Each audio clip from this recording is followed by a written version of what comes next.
जय हिंद दोस्तों, स्वागत है आपका हमारे YouTube channel L geography UGC NET JRF।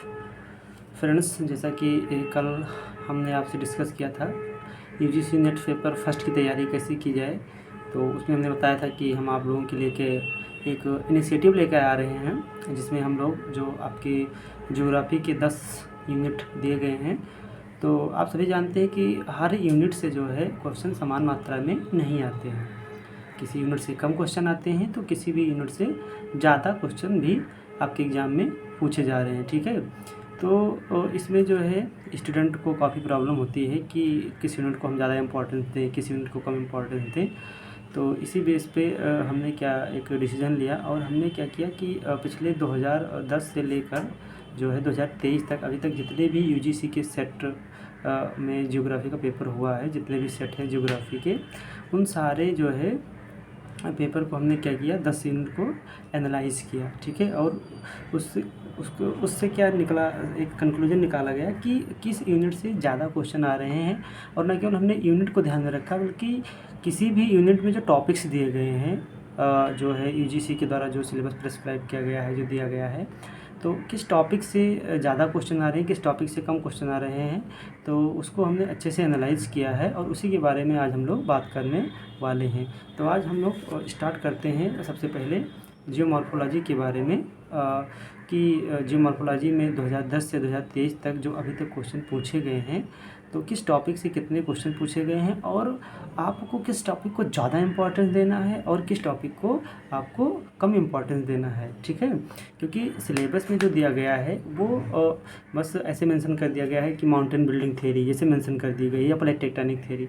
तो अब जो है अगर आप किताब उठाएंगे, चाहे प्रोफेसर सेवन सिंह सर की उठाएँ या जियोमॉर्फोलॉजी में और किसी भी राइटर की किताब उठाएंगे, तो ये बहुत ही कन्फ्यूजन होता है कि आखिर हम प्लेट टेक्टोनिक्स में पढ़ें क्या। ठीक है, तो हमने बहुत ही माइन्यूटली उसको ऑब्जर्व किया और टॉपिक वाइज जो सिलेबस प्रिस्क्राइब किया गया यूजीसी का, जो कि बहुत ही कॉम्प्लेक्स था, उसको हमने क्या किया कि छोटे छोटे पार्ट्स में उसको डिवाइड किया और देखा कि जो है किस पार्ट में जो है किस टॉपिक से क्वेश्चन यहाँ पर बन रहे हैं। तो ये पूरा का पूरा 2010 से 23 तक जो है आपका एनालिसिस है। तो इसी बेस पे आप जो है जो आने वाला एग्ज़ाम है दिसंबर 2023 में, उसमें उस टॉपिक को प्रायोरिटी दे सकते हैं जहाँ से क्वेश्चन बहुत ही ज़्यादा मात्रा में पूछे जा रहे हैं। यानी हर साल, हर दूसरे साल क्या कर रहा है, वहाँ से क्वेश्चन रिपीट कर रहा है। ठीक है, बाकी आप लोग भी जो है प्रीवियस ईयर पेपर लीजिए और प्रीवियस ईयर पेपर को अच्छे से पढ़िए। लेकिन आपको जियोमॉर्फोलॉजी में एक्चुअली पढ़ना क्या चाहिए कि जहाँ से जो आपको जो क्या करता है, सिलेक्शन दिलाता है। ठीक है, उन टॉपिक्स को हम लोग अच्छे से यहाँ पे देखेंगे। ठीक है, जैसे कुछ टॉपिक्स ऐसे ऐसे क्वेश्चन आ रहे हैं जो आपके सिलेबस में मेंशन ही नहीं है। ठीक है, तो ये यहाँ पर स्टूडेंट को क्या है, बहुत ही कन्फ्यूजन होता है। इन्हीं सारी बातों को ध्यान में रखते हुए हमने ये इनिशिएटिव लिया है और ये 10 यूनिट तक हम क्या करेंगे, आपके साथ बने रहेंगे और हम लोग एनालाइज करते हैं। तो चलिए हम लोग स्टार्ट करते हैं। आज हम लोग स्टार्ट करते हैं जियोमॉर्फोलॉजी, जो पहला यूनिट है आपका, उसके बारे में।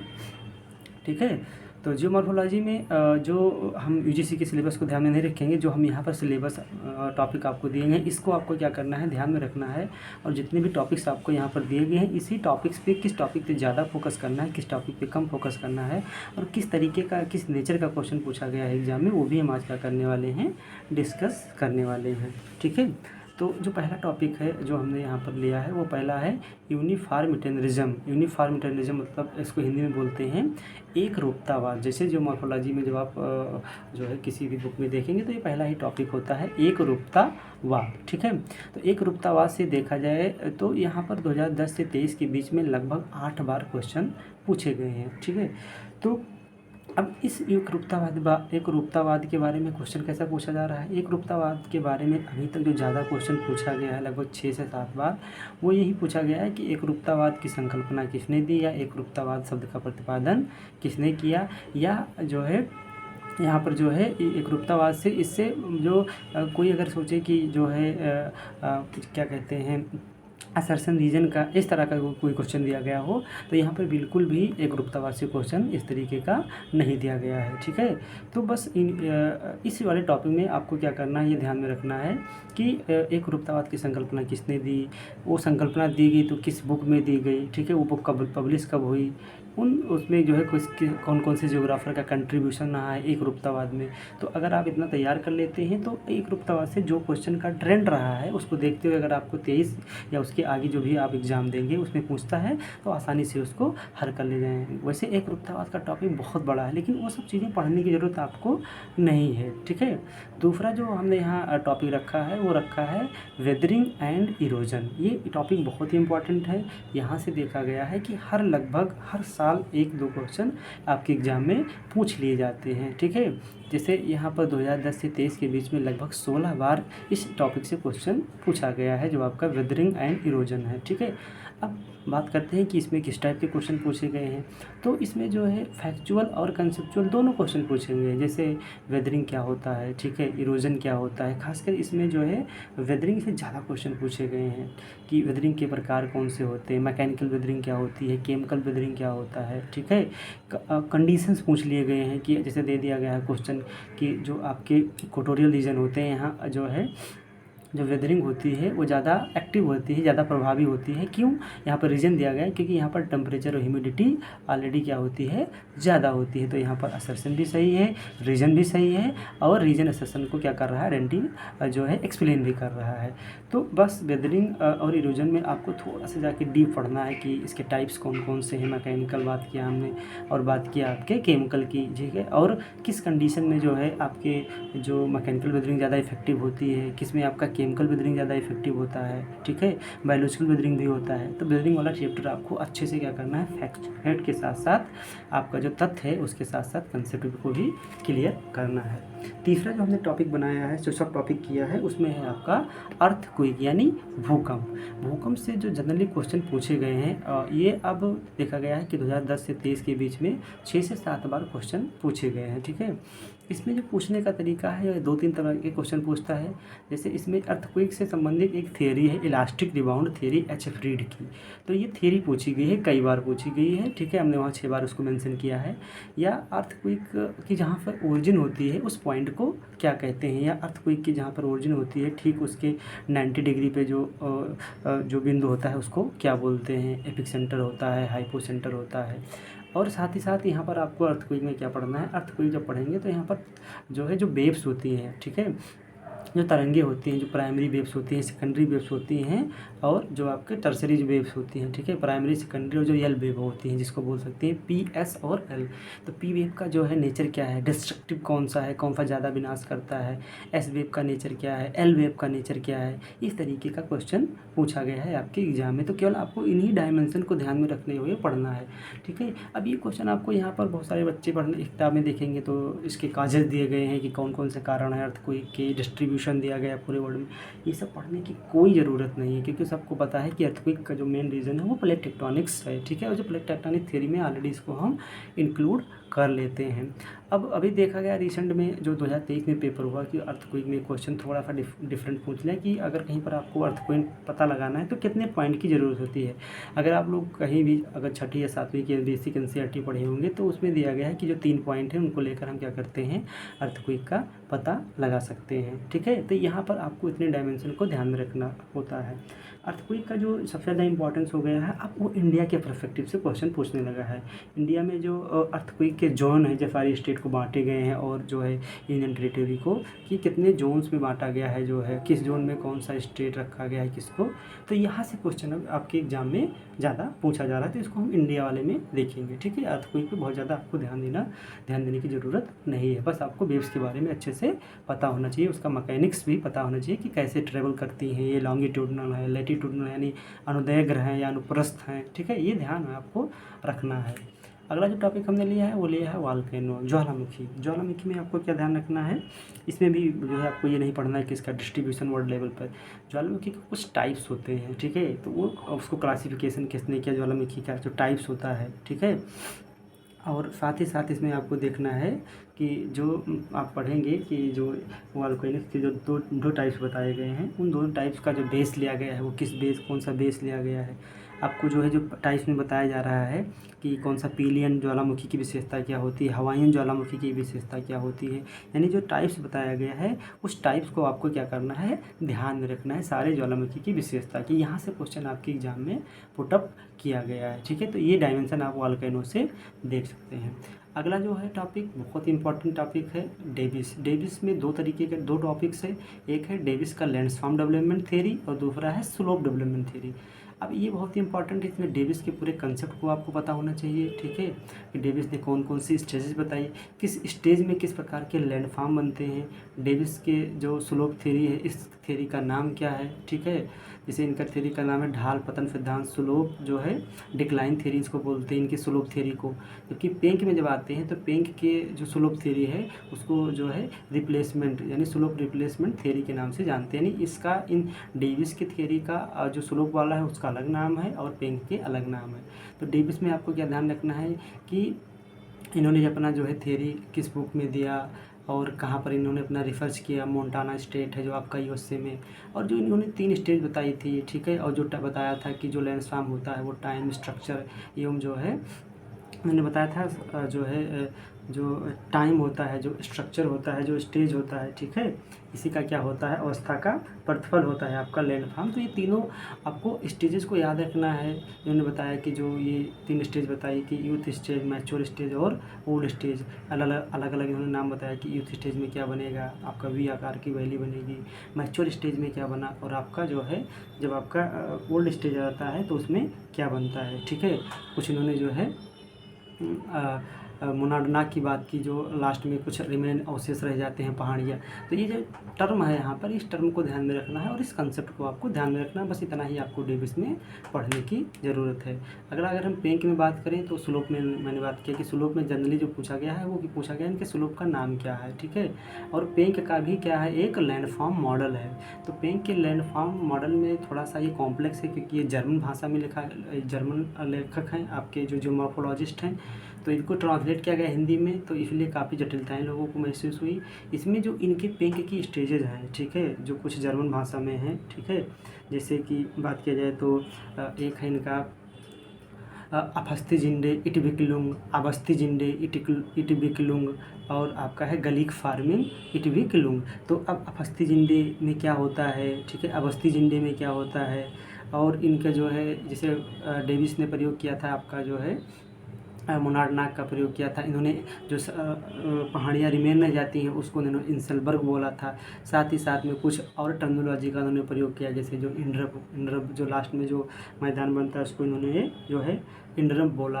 तो ऐसे टर्मिनोलॉजी को आपको ध्यान में रखना है, इनकी बुक का नाम ध्यान रखना है। और जो मैंने आपको बताया जर्मन की तीनों शब्द हैं, ऐसे आपको इसमें कई प्रकार के क्वेश्चन दे सकते हैं। एक तरफ आपको दे दिया जाएगा तीनों शब्द और उसका मतलब दे दिया जाएगा और आपको मैच द फॉलोइंग में बोल दिया जाएगा। तो इतना 3-4 डायमेंशन आपको पेंक में क्या रखना है, ध्यान में रखना है।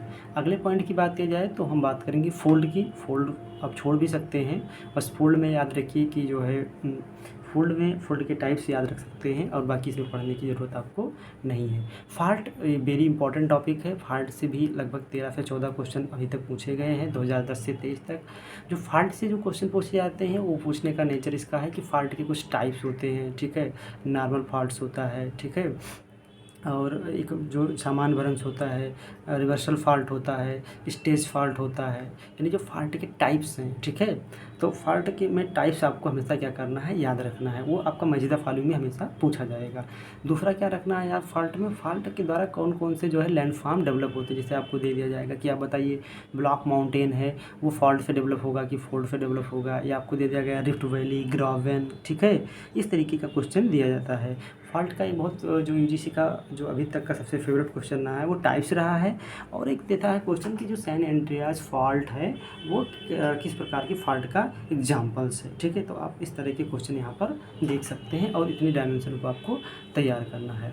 अब जो एक बेहद इंपॉर्टेंट टॉपिक है लैंडस्फॉर्म। ठीक है, यानी भूआकृतियाँ जो हैं जो रिवर के द्वारा निर्मित होती हैं, आपके ग्लेशियर के द्वारा निर्मित होती हैं, आपकी वायु के द्वारा यानी एओलियन प्रोसेस से निर्मित होती हैं, आपके जो है पेरी ग्लेशियर के द्वारा निर्मित होती हैं, और जो आपका ग्राउंड वाटर होता है इससे निर्मित होती हैं। तो ये जो 5 या 6 और मरीन से निर्मित होती हैं। तो जो आपके 6 प्रोसेस हैं, 6 आपके जो है मेन फैक्टर हैं जिससे आपके लैंडफॉर्म निर्मित होते हैं।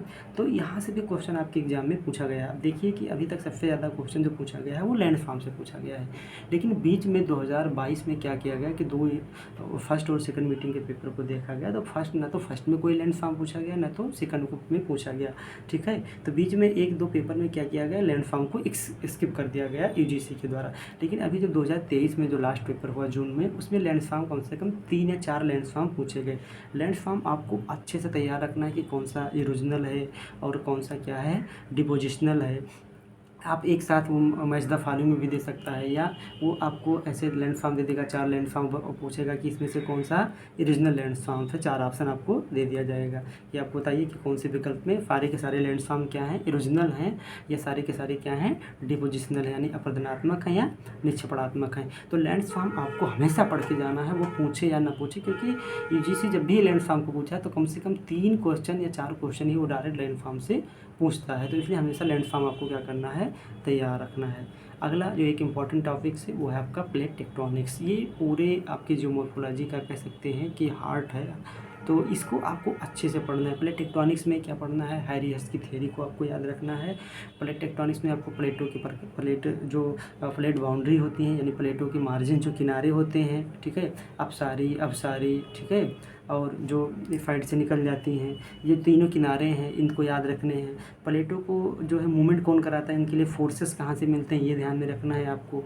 वर्ल्ड में कौन सी माइनर प्लेट है, कौन सी क्या है जो है मेजर प्लेट है, ये पॉइंट्स भी आपको क्या करना है, अच्छे से ध्यान में रखना है। विशेषकर यहाँ से हैरी-हर्ट्ज की थ्योरी से भी पूछा गया है क्वेश्चन। और मैकेंजी पार्कर यानी प्लेट टेक्टोनिक्स में जो मैकेंजी पार्कर का एक कंट्रीब्यूशन है, ये आपको देखना है। अगला जो इम्पोर्टेंट टॉपिक है वो मॉडल थ्योरी एंड वर्ड्स यानी शब्द से है। आप देखेंगे कि हर बार यूजीसी में क्या है कि कुछ मॉडल दे दिया गया, जैसे डेविस का दे दिया गया, पेन का मॉडल का नाम दे दिया गया, ठीक है, या बहुत सारे और ज्योग्राफर हैं आपके इसमें, ठीक है, या कोई थ्योरी का नाम दे दिया गया, या कोई शब्द दे दिया गया, जैसे पेनिप्लेन दे दिया गया, पैडप्लेशन दे दिया गया, ठीक है, और इधर ज्योग्राफर का नाम लिख देगा और आपको कहेगा मैच द फॉलोइंग। तो इस तरीके का क्वेश्चन आने की जो प्रवृत्ति है, जिसमें लगातार 2 क्वेश्चन हर साल, ये 3 पूछा ही गया है आपके एग्जाम में, ठीक है। आप देख सकते हैं लगभग 25 मोर देन क्वेश्चन पूछे गए हैं। इसके लिए आपको क्या करना है, इसके लिए कुछ नहीं करना है, इसमें कुछ भी नया नहीं पूछता है। आपको क्या करना है, आपको यही 10 साल का पेपर उठाना है, 2010 से 23 तक। आपको एक अपना नोटबुक खोलना है जियोमॉर्फोलॉजी का, ठीक है। जितने भी आज तक मॉडल्स यानी मैच द फॉलोइंग में या थियरी या कोई शब्द की, ये शब्द का प्रतिपादन किसने किया, जैसे पूछ ले एकरूपतावाद शब्द किसने दिया, ठीक है, तो इसको क्या करना है आपको, इसको अपने नोट में क्या कर देना है, नोट कर लेना है। यानी हर साल का पेपर पलटना है, जियोमॉर्फोलॉजी का मॉडल या थ्योरी देखना है या कोई शब्द, उसको नोट कर लेना है और उसी को बार बार क्या करना है, रिवीजन करना है। ये पूरा का पूरा मेरा गारंटी है कि अगर आप मॉडल थ्योरी इस तरीके के 10 साल को एक साथ लिख कर याद कर लेंगे, तो आप किसी भी आप एग्जाम में जाएंगे तो 2 या 3 क्वेश्चन आप अगर देता है तो आप अच्छे से उसको क्या कर देंगे, मैच करा लेंगे, क्योंकि इसमें कुछ भी नया नहीं पूछता है। जो आज तक परंपरागत तरीके से पूछा गया है वही आपका पूछता आया है। अगर कोई वो एक पॉइंट उसमें नया डालता है तो आपको अगर 2 पता है, 3 पता है, तो 1 नहीं पता है, तब भी आप उस क्वेश्चन को एलिमिनेशन मेथड से अच्छे से कर सकते हैं, ठीक है। तो ये चीज़ आपको बहुत आसान है। यहाँ से जिस पे जो है कुछ नहीं करना है, 10 सालों का पेपर उठाइए आप, नोटबुक में जियोमॉर्फोलॉजी के जितने भी मॉडल्स के नाम, जितने भी थ्योरी के नाम, जैसे मान लीजिए दे दिया गया कि स्लोप डेवलपमेंट थ्योरी किसने दिया, ऐसे क्वेश्चन आपको दे दिया जाएगा। इसमें ज़्यादातर मैच द फॉलोइंग में क्वेश्चन आते हैं, ठीक है। उसके बाद अगला टॉपिक है इंटीरियर ऑफ द अर्थ यानी पृथ्वी की आंतरिक संरचना। ये एक इम्पॉर्टेंट टॉपिक है, बहुत ही बड़ा टॉपिक है ये, ठीक है। लेकिन इसमें आपको क्या ध्यान रखने की ज़रूरत है, अभी तक जो क्वेश्चन पूछा गया है इसमें पूछने की प्रवृत्ति है, वो पूछा गया है क्वेश्चन आपको जो उसमें जो है डिसकंटिन्यूटी है। यानी आप पढ़ेंगे जब आप अर्थ को डिवाइड करते हैं, ठीक है, क्रस्ट मेंटल कोर, तो क्रस्ट को भी 2 भागों में डिवाइड करते हैं, क्रस्ट और मेंटल के भी डिवाइड करते हैं, मेंटल को 2 भागों में, कोर को भी 2 भागों में डिवाइड करते हैं। तो अपर क्रस्ट और लोअर क्रस्ट के बीच में कौन सी डिसकंटिन्यूटी पाई जाती है, ठीक है। तो ये जो डिसकंटिन्यूटी है यानी असंतत्य है, असंबद्धता है जिसको बोलते हैं। जैसे सबसे पहले जो सबसे ऊपर पाई जाती है कोनार्ड, मोहो, उसके बाद रेपटी, गुटनबर्ग, लेहमन। इसका आपको सीक्वेंस याद होना चाहिए और ये याद होना चाहिए कि कौन सा डिसकंटिन्यूटी आपका अपर क्रस्ट लोअर क्रस्ट में है। अगर इसको आप चाहें तो आप जो है लिख सकते हैं, जो है एक शॉर्ट फॉर्म में। तो याद करने का जो ट्रिक होता है, जैसे कमरे में गुल, का से कोनार्ड, ठीक है, माँ से मोहो, रा से रेपटी, कमरे में गुल, ठीक है, गु से गुटनबर्ग और ले से लेहमन। आप इसको ऊपर से नीचे ऐसे आपसे पूछेगा, इस तरीके का क्वेश्चन इसमें पूछता है। बेहद बहुत ही ईजी है, बहुत ही आसान है, इसको आप लोग याद कर सकते हैं। और इसके बाद बात किया जाए तो अगला टॉपिक है कॉन्टिनेंटल ड्रिफ्ट। ये भी एक इम्पॉर्टेंट टॉपिक है, इसको हम स्किप नहीं कर सकते हैं, भले यहाँ से कभी क्वेश्चन पूछता है कभी नहीं।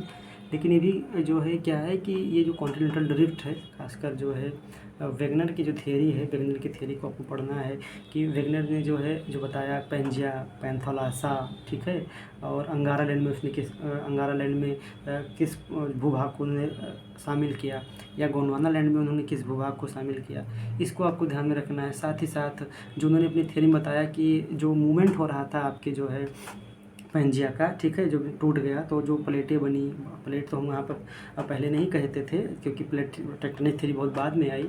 तो इन्होंने जो भूभाग बताया, ठीक है, कि जो मूवमेंट हो रहा था जो इतने बड़े लैंड मास का, वो किसके कारण मूवमेंट हो रहा है। इन्होंने कितने डायरेक्शन बताए, इन्होंने 2 डायरेक्शन बताए कि ये इक्वेटर की तरफ मूव कर रहा था, एक वेस्ट वार्ड की तरफ मूव कर रहा था। तो इक्वेटर की तरफ मूव कर रहा था तो उसके क्या रीजन थे, वेस्ट की तरफ मूव कर रहा था तो उसके क्या रीजन थे। इन्होंने कॉन्टिनेंटल ड्रिफ्ट के लिए कौन कौन से एविडेंस दिए, यहाँ से क्वेश्चन, ये 4-5 डायमेंशन से जो क्वेश्चन है वो लगातार आपके एग्जाम में पूछा गया है, ठीक है। तो इसको आप क्या कर सकते हैं, अच्छे से तैयार कर सकते हैं। अगला एक टॉपिक है जियोलॉजिकल टाइम स्केल, यानी जो आप देखते हैं कि pre Cambrian, Ordovician, Silurian, Devonian, जो ये जियोलॉजिकल टाइम स्केल है, यहाँ से क्वेश्चन अभी तक 3 ही 4 पूछे गए हैं। जियोमॉर्फोलॉजी के ऐसे तो क्वेश्चन ओवरऑल देखा जाए तो बहुत सारे पूछे गए हैं, क्योंकि ये जियोलॉजिकल टाइम स्केल आपको याद होना चाहिए। क्योंकि जियोलॉजिकल टाइम स्केल अगर आपको पूरा अच्छे से पता है सीक्वेंस में, तो आपको जो कुछ ऐसे क्वेश्चन आते हैं जो आप नहीं आता है, तो जियोलॉजिकल टाइम स्केल की सहायता से उसको क्या कर सकते हैं, आप सही कर सकते हैं, ठीक है। तो ये आपको अगर एक बार याद कर लेंगे तो आपको इंडियन ज्योग्राफी में भी काम देगा। हिमालय कब बना, किस पीरियड में बना।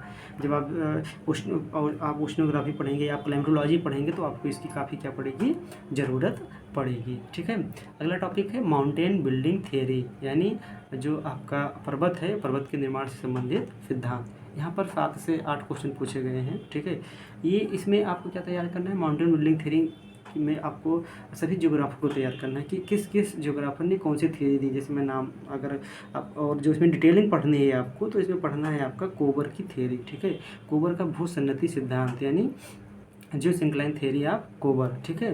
तो अब कोबर को डिटेल में पढ़ना है। बाकी जो जियोग्राफर हैं, जैसे आपका एफ बी टेलर हो गए, वेगनर हो गए, इन सबको बहुत बस क्या करना है, इनकी थियरी का नाम क्या है, बस इसको एज इट इज़ आपको थियरी का नाम याद कर लेना है। और जो माउंटेन बिल्डिंग थियरी में जो डिटेल पढ़ना है वो कोबर का पढ़ना है कि कोबर ने कौन सी पुस्तक लिखी, कभी थियरी दी, ठीक है। जियो सिंक्लाइन जो जर्मन भाषा है तो उसको हम क्या बोलेंगे, उन्होंने क्रेटोजन, ठीक है, और ओरोजन शब्द का प्रयोग किया, और उन्होंने जो है बहुत सारे टर्मिनोलॉजी का प्रयोग किया अपनी थियरी में। ये टर्मिनोलॉजी भी यही क्या करता है, जो यूजीसी है, एनटीए है, वो आपके एग्ज़ाम में इसी से क्या करता है, क्वेश्चन पूछ लेता है, ठीक है। तो वो आपको क्या करना चाहिए, याद होना चाहिए।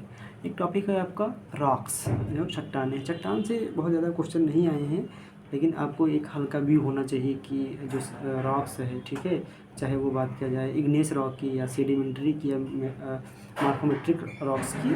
तो आप इसमें खासकर जो है जो रूपांतरित शैलें होती हैं, मार्फोमेट्रिक जो होती हैं, ठीक है, इसको क्या करना है, याद रखना है कि जब इग्नियस का जो है रूपांतरण होता है तो क्या बनता है, जितने भी इग्नियस शैलें हैं टाइप्स, उसके सेडिमेंट्री में जो है जो रूपांतरित होता है तो क्या बनता है, ठीक है। आपको पहचान में आना चाहिए कि हाँ, अगर आपको दे दिया गया कि ये बलुआ पत्थर है तो ये किस प्रकार की रॉक्स है, या चूना पत्थर है तो ये किस प्रकार की रॉक है, तो ये आपको अच्छे से पता होना चाहिए।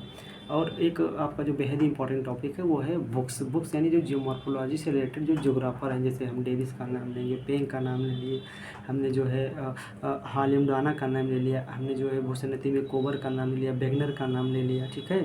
ऐसे बहुत सारे जो जियोग्राफर हैं, जियोमॉर्फोलॉजिस्ट हैं, उन्होंने कौन कौन सी पुस्तकें लिखी हैं, ठीक है। जैसे आपकी बात किया जाए तो जो है एक रूपतावाद की जो संकल्पना जिसने दी थी, उसने जो वो ज्योग्राफर ने कौन सी पुस्तक लिखी।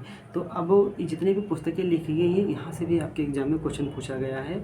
और पुस्तकों में जनरली देखा जा रहा है कि वो आपको 4 या 5 पुस्तक दे देंगे, मैच द फॉलोइंग, या जो है जब तक अगर देखा गया है तो मैच द फॉलोइंग में ही क्वेश्चन पूछे गए हैं। ठीक है, तो इसके लिए भी आप वही टेक्निक्स अपनाएंगे, मॉडल वाली 10 साल का पेपर उठाइए, जो मॉर्फोलॉजी से रिलेटेड जितने भी बुक हैं, ठीक है, उसको क्या कीजिए, आप अपने एक नोटबुक में लिख लीजिए और उसको अच्छे से तैयार कर लीजिए। यहीं से क्वेश्चन आएगा, नया बुक कोई आपसे एग्जाम में नहीं पूछा जाता है। ठीक है, तो ये रहा पूरा का पूरा डिटेल। ठीक है, अब अगर आप लोग इस तरीके से पढ़ते हैं तो आपके पास टाइम की भी बचत होगी, जो आपके पास टाइम बेहद ही कम है, और आप सारे चैप्टर को अच्छे से क्या कर पाएंगे, कवर भी कर पाएंगे। ठीक है, जितने भी टॉपिक्स आपको बताए गए हैं, इन टॉपिक को अगर आप शॉर्टकट में पढ़ना चाहते हैं, अगर आप जो है बहुत ही एक बात की जाए कंपाइलेशन में, अगर बहुत ही शॉर्ट फॉर्म में पढ़ना चाहते हैं, तो आप हमारे चैनल पे Allen geography UGC NET JRF पे जाइए और वहाँ पर जो है प्लेलिस्ट में जाके जियोमॉर्फोलॉजी खोलिए। जियोमॉर्फोलॉजी में जितने भी मॉडल्स थ्योरी आज तक जो है जियोमॉर्फोलॉजी में आए हुए हैं, वहाँ पर मैंने उसको अच्छे से बताया है। और जितने भी बुक्स हैं, उस बुक्स को भी मैंने बताया है। जैसे मैंने माउंटेन बिल्डिंग थ्योरी का नाम लिया, तो मैंने वहाँ पे माउंटेन बिल्डिंग थ्योरी में केवल कोबर को अच्छे से एक्सप्लेन किया है। बाकी जितने भी ज्योग्राफर हैं उनको क्या कर दिया है हमने, बस उनके थ्योरी का नाम ही क्या बता दिया है, और उसको डिटेल में नहीं बताया गया, क्योंकि डिटेल में अभी आज तक क्वेश्चन एग्जाम में नहीं पूछा गया है। तो अब जितने भी क्वेश्चन एग्जाम में आए हुए हैं, उनका नेचर क्या है, ये आप लोग अच्छे से जान चुके हैं। अभी आपके ऊपर डिपेंड करता है कि इसको आप लोग क्या करते हैं, किस तरीके से लेते हैं, किस तरीके से इसको आप स्टडी करते हैं। जब आपके सामने आप पूरा का पूरा ये जो है डेटा है, और डेटा को एनालाइज करके आप एक कंक्लूजन निकाल सकते हैं कि किस टॉपिक पे और किस डायमेंशन में। सबसे इंपॉर्टेंट बात है डायमेंशन, जो जितने भी डायमेंशन हमने आपको बताया है, आप अच्छे से उसको नोटबुक में लिखकर और उसी डायमेंशन पे आप अगर फोकस करते हैं, तो जियोमॉर्फोलॉजी में अगर कोई भी क्वेश्चन आता है तो एक क्वेश्चन जो है, कुछ ही क्वेश्चन को जो है छोड़कर बाकी सभी को आप अच्छे से क्या कर पाएंगे, अटेम्प्ट कर पाएंगे। अगर आने एवरेज बात किया जाए तो जियोमॉर्फोलॉजी से 7 से 8 क्वेश्चन हर साल आपके एग्जाम में आते हैं, सब सारे जो है टॉपिक्स को मिला के। ठीक है, तो इतने टॉपिक्स को आप तैयार कीजिए, आप जो है ट्रस्ट रखिए, जो भी आपको बताया गया है बहुत ही रिसर्च करके, बहुत ही जो है इस पे काम करके एनालिसिस करके बताया गया है। तो आप लोग इसको अच्छे से तैयार कीजिए। बाकी जो भी आपको मैटर है वो हमने जो है ऑलरेडी प्लेलिस्ट में आपको जियोमॉर्फोलॉजी के जाएंगे तो आपको मिल जाएंगे। बहुत ही कम समय में आप अच्छी से जियोमॉर्फोलॉजी को क्या कर सकते हैं, तैयार कर सकते हैं। ठीक है, तो मिलते हैं हम लोग जो है अपने नेक्स्ट वीडियो के साथ। अगले टॉपिक्स में अगले वीडियो में हम देखेंगे कि जो क्लाइमेटोलॉजी है उसकी भी ऐसे एनालिसिस करेंगे। तो आप लोग जो जियोमॉर्फोलॉजी का सिलेबस है, वो जो हमने सिलेबस बताया है, इसको आप फॉलो कीजिए। ठीक है, तो आपको क्या है बहुत ही बेनिफिट मिलने वाला है। मिलते हैं हम लोग अपने नए वीडियो के साथ। अगर आपकी कोई क्वेरी हो तो आप जो है हमें मेल कर सकते हैं, ये मेरा व्हाट्सएप नंबर है। और आप लोग जिस टेलीग्राम चैनल को ज्वाइन कीजिए, यहीं पर आपको सारा मटेरियल प्रोवाइड कराया जाएगा। ठीक है, मिलते हैं अगले वीडियो के साथ। Thank you.